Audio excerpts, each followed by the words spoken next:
السلام علیکم every one, welcome مائی YouTube channel. میرا نام ہے مدثر حسین۔ آج میرا فرسٹ ولاگ ہے اور میں ہوں عمان کے شہر سلالہ میں۔ سلالہ سے تقریباً 30 کلومیٹر دوری پر حضرت ایوب علیہ السلام کا مزار ہے، اور ہمارے ساتھ جڑے رہیے، ہم آپ کو حضرت ایوب علیہ السلام کا مزار اور واقعہ سنائیں گے۔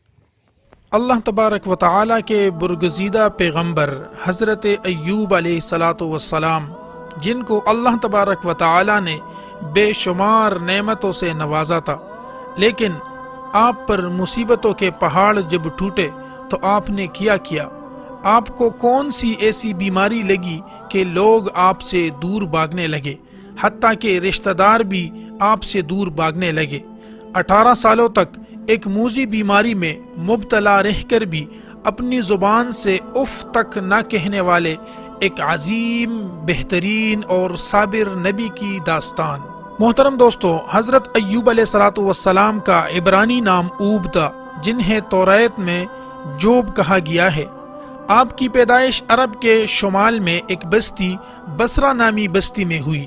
حضرت ایوب علیہ السلام کے والد ماجد کا نام اموس تھا، اور آپ کے والد ابراہیم علیہ السلام کے بیٹے حضرت اسحاق علیہ السلام کی نسل سے تعلق رکھتے تھے، جبکہ آپ کی والدہ حضرت لوط علیہ السلام کی بیٹی تھی۔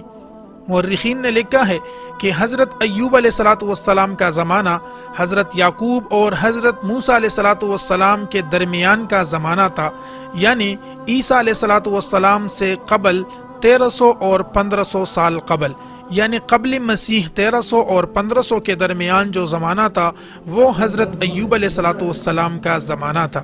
اللہ تبارک و تعالی نے حضرت ایوب علیہ السلام کو منصب نبوت پر فائز کیا۔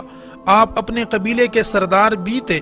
حضرت ایوب علیہ السلام کو اللہ تبارک و تعالی نے بے شمار مال و دولت اور مویشیوں سے نوازا تھا، اور آپ کے معلوم